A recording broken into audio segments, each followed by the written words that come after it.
Assalamualaikum warahmatullahi wabarakatuh. Sahabat-sahabat pembelajar, para mahasiswa pecinta kesucian jiwa.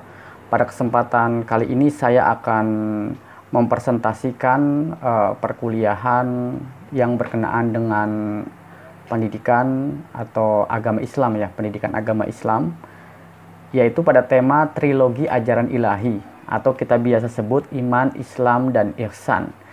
Jadi ini menjadi penting buat kita ketahui sebagai dasar kita mengetahui rukun agama.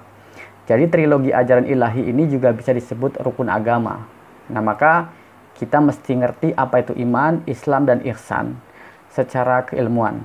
Nah, sebelum kita membahas jauh, kita lihat sebab awal muncul dari sebuah sejarah masa lalu, yaitu pada zaman Rasulullah, bagaimana konsep ini turun, yaitu sebuah hadis yang kita bisa lihat, yaitu yang diriwayatkan oleh Sayyidina Umar bin Khattab bercerita, ketika kami sedang bersama Rasulullah, pada suatu hari datanglah ke tengah kami seorang laki-laki.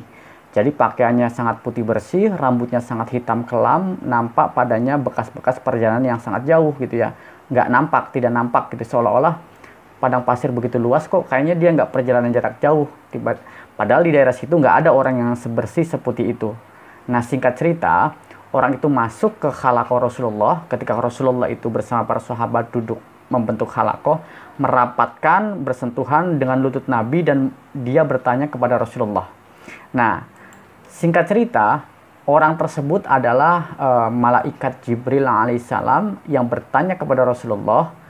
Tujuannya sebenarnya pertanyaan ini mengajarkan kepada para sahabat tentang trilogi agama, yaitu Islam, iman, dan ihsan. Kita lihat di slide, dalam hadis tersebut dinyatakan bahwa Jibril alaihissalam bertanya kepada Nabi Muhammad, "Ya Muhammad, akhbirni 'anil Islam." Wahai Nabi, ceritakan kepadaku tentang Islam. Faqala Rasulullah sallallahu alaihi wasallam, maka Nabi Muhammad sallallahu alaihi wasallam mengatakan, "Anta syahada alla ilaha illallah wa anna Muhammadar Rasulullah wa tuqimas shalah wa tu'tiyaz zakah wa tasuma Ramadan wa tahujjal bait in istata'ta ilaihi sabila." Dan orang itu menjawab, "Shadaqta, engkau benar." Jadi Nabi mengatakan bahwa Islam itu yang pertama adalah bersyahadat ya, bersaksi tiada Tuhan selain Allah dan Nabi Muhammad utusan Allah. Setelah itu baru mengerjakan sholat, mendirikan sholat ya, menunaikan zakat, puasa Ramadan, dan ibadah haji jika mampu. Maka orang itu mengatakan betul, yaitu malaikat Jibril. Nah, yang pertama artinya kita tahu bahwa rukun Islam ada 5, yaitu tadi yang sudah disebutkan oleh Nabi Muhammad SAW. Kemudian orang itu bertanya lagi, "Fa'akhbirni 'anil iman." Ceritakan kepadaku tentang iman. Maka Rasulullah menjawab, "Antu'mina billahi wa malaikatihi wa kutubihi wa rusulihi wal yaumil akhir wa tu'mina bil qadari khairihi wa syarrihi." Rasul menjelaskan iman adalah percaya akan adanya Allah, malaikat-malaikat Allah, kitab-kitab Allah, rasul-rasul Allah, hari akhir, takdir baik dan buruk. Maka orang itu atau malaikat Jibril mengatakan, "Shadaqta, engkau benar." Kemudian Jibril pun bertanya kepada Rasulullah. Selanjutnya pertanyaan yang ketiga, "Fa'akhbirni 'anil ihsan." Ceritakan kepadaku atau jelaskan kepadaku tentang ihsan. Maka Rasulullah mengatakan, "Anta'budallah ka'annaka tarahu fa illam takun tarahu fa innahu yaraka." Qala shadaqta. Rasul menjawab, ihsan adalah dalam ibadahmu engkau seakan-akan melihat Allah. Dan kalaupun engkau tidak melihat Allah, engkau merasa sedang dilihat oleh Allah. Lalu orang itu mengatakan, atau malaikat Jibril, "Shadaqta, engkau benar." Hadis ini ada kelanjutannya tentang kiamat, tetapi saya akan mengambil 3 poin ini, yaitu bagaimana Rasulullah menjelaskan kepada Jibril yang sebenarnya itu untuk para sahabat dan kita semua, yaitu bahwa rukun Islam itu ada 5, rukun iman itu ada 6, dan rukun ihsan itu ada 1, yaitu ibadahmu engkau seakan-akan melihat Allah, dan kalaupun engkau tidak melihat Allah, engkau merasa sedang dilihat Allah Subhanahu wa taala. Nah, baik sahabat pembelajar, para mahasiswa pecinta kesucian jiwa. Nah, konsep ini menjadi trilogi ajaran ilahi, yaitu ihsan, Islam, dan iman. Atau Islam, ihsan, dan iman. Kita bisa bolak-balik ya. Nah, trilogi ajaran ilahi ini seperti tripod. Anda tahu tripod ya? Tripod itu kalau ada kamera. Nah, kalau seandainya salah satu daripada tripod itu rusak, maka dia akan jatuh gitu ya, tihangnya itu. Maka orang yang kuat ihsannya, tapi Islamnya lemah, imannya kuat, maka tetap miring ya. Atau kebalikannya, Islamnya kuat, ihsannya tidak ada juga sama. Atau imannya lemah, ihsan kuat, Islamnya kuat, ihsannya kuat juga lemah. Artinya ini menjadi penting trilogi ajaran ilahi, bagikan tripod yang ketiganya harus kuat ya. Nah, kita lihat di dalam kajian iman. Yang pertama, tadi sudah dikatakan bahwa iman itu ada 6. Kalau kita belajar tentang agama Islam, ini saya ambil konsep dari beberapa referensi ya, bahwa iman itu nanti akan dipelajari oleh yang namanya ilmu kalam, ilmu tauhid, ilmu usuluddin, dan teologi. Maka di sini ada, kita kenal nanti bagaimana fakultas usuluddin, dan lain-lain ya, fakultas teologi. Nah, ini aliran-alirannya ya, madhab-madhabnya iman tuh nanti kita bicara tentang madhab, artinya aliran Murji'ah, Jabariyah, Mu'tazilah, Asy'ariyah, Maturidiyah. Dan ini perdebatan yang tiada habis tentang akidah di dalam aliran-aliran ilmu kalam. Jadi kalau Anda belajar ilmu kalam, maka mempelajari tentang konsep ini. Nah, ini iman ya. Jadi ketika Anda memperdalam iman, maka Anda mesti belajar ilmu kalam, ilmu tauhid ya, ada wujud, qidam, baqo, dan lain-lain seperti itu, usuluddin, teologi, dan nanti ini alirannya. Jadi saya tidak menjelaskan secara detail, saya hanya ingin membuat sebuah penjelasan kepada Anda tentang paradigma atau formula, sehingga Anda tahu kunci-kunci kemana arahnya ketika kita berbicara tentang iman. Selanjutnya kita berbicara tentang Islam. Kita lihat di slide. Ketika kita berbicara tentang Islam, maka sebenarnya lahir yang namanya ilmu fikih. Nah, sebelumnya ada usul fikih di situ ya. Kita mempelajari bagaimana usul dari sebuah fikih menghasilkan semua ilmu fikih. Kita belajar di Fakultas Hukum Islam, yaitu bagaimana istinbat ya, mengeluarkan hukum-hukum fikih.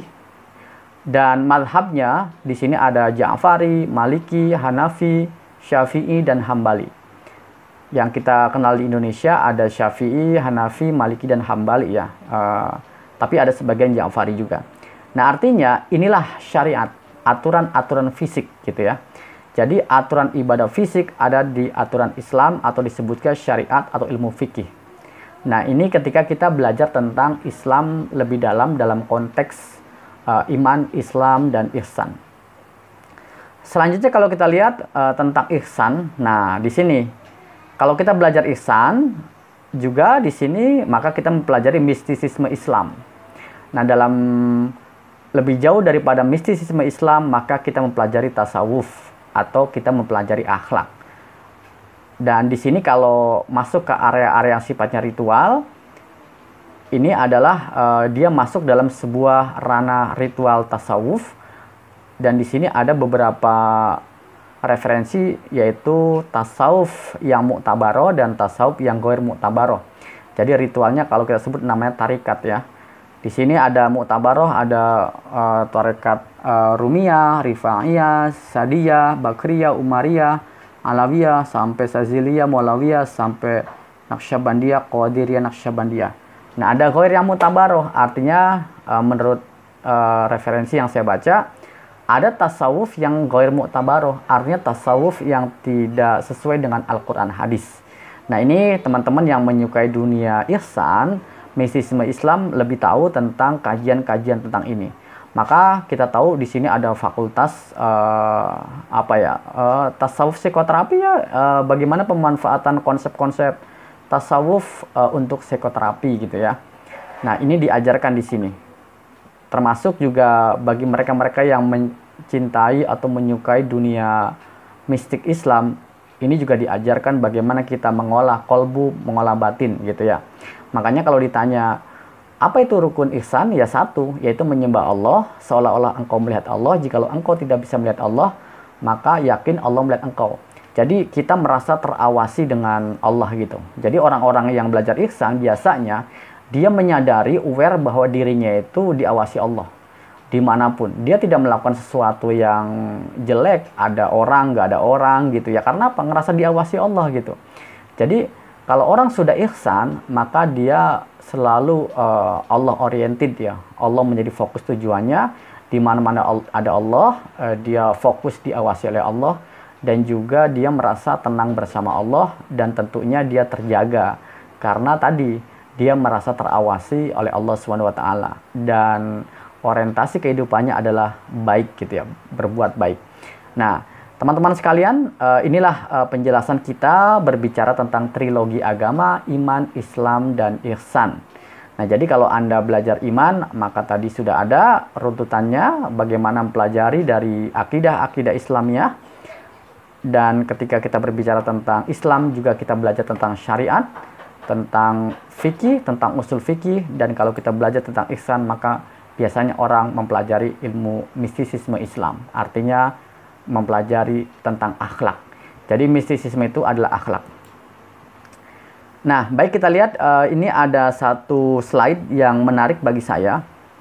Ini boleh Anda kritisi ya, setuju atau tidaknya. Tetapi yang jelas di sini saya mendapat referensi dari seorang dokter ketika presentasi, yaitu Dr. Asep Salahuddin. Beliau salah satu pakar di UIN Bandung ya. Dosen pasca sarjana. Beliau membuat sebuah gambaran bahwa inilah konteks relasi institusional Islam ya. Jadi Islam itu mesti sesuai Al-Quran dan hadis ya. Nanti di sini ada ijtihad, maka lahirlah di sini beberapa cabang ke bawahnya ya. Nah, kalau kita bicara Islam, iman, dan ihsan, maka di sini ada namanya fikih tadi Islam. Nanti kita belajar tentang iman, maka ada teologi. Ketika kita berbicara tentang ihsan, maka ada tasawuf. Nah, di sini, di luaran sana, artinya di bagian daripada iman Islam ihsan, ada juga politik nanti didominasi oleh firqah Syiah, Sunni, ya. Kemudian juga di bagian kanan itu ada konteks ormas keagamaan Indonesia, ya, yaitu ada Nahdlatul Ulama, ada Muhammadiyah, Persis, HTI, ya, PUI, PSII, Jamaah Tabligh. Nah, ini saya hanya menjelaskan tentang bagaimana sebuah pendapat dari seorang Dr. Asep Salahuddin yang mempresentasikan tentang ini. Di luar pro kontra dan lain-lainnya, itu bukan maksud daripada presentasi ini.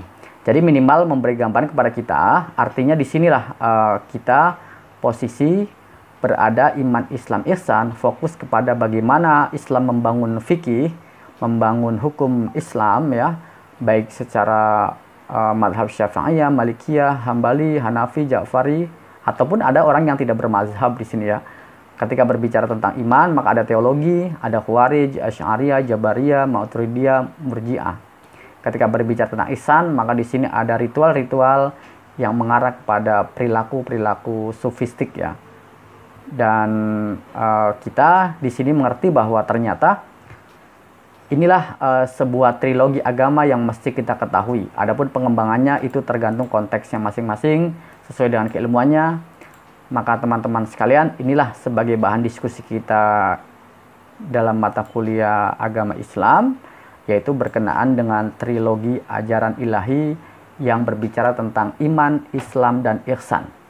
Jadi, kita bisa mengembangkan di mana kita mau fokus dalam kajian-kajian keislaman. Bahkan ketika kita berdebat, terjadi suatu perdebatan, mungkin sudut pandang orang dia lebih bagaimana meninjau dari sisi iman, sementara kita berbicara tentang Islam, maka terjadi sebuah paradigma yang berbeda. Ada beberapa orang, kalau kita lihat pelaku-pelaku ihsan, dia sangat spiritual ya, sangat ihsan, artinya sangat menggunakan paradigmanya ihsan. Kadang ada sedikit perbedaan ikhtilafiyah ketika kita melihat sudut pandang dari Islam. Baik, teman-teman sekalian, para mahasiswa, sahabat pembelajar pecinta kesucian jiwa, ini adalah sebuah presentasi yang minimal menjadi gambaran buat kita dalam kajian ilmiah berbicara tentang trilogi ajaran ilahi, dan kita akan bisa dilanjutkan nanti dalam diskusi-diskusi di kelas, di ruang-ruang ilmiah ketika kita nanti mudah-mudahan bisa offline ya. Karena sekarang memang mesti online, kita mesti mengikuti pembelajaran seperti ini. Sengaja saya buat video ini agar mudah diakses oleh teman-teman mahasiswa, sehingga kapanpun, dimanapun tidak terpaut dengan harus jam pelajaran, karena kadang-kala ada beberapa alasan, yaitu kendala-kendala teknis di e-learning dan lain-lain. Baik, terima kasih untuk hari ini. Saran dan masukan bisa melalui chat WA saya untuk perbaikan dan menjadi sebuah feedback pengembangan keilmuan buat saya dan kita semua. Terima kasih dari saya. Wassalamualaikum warahmatullahi wabarakatuh.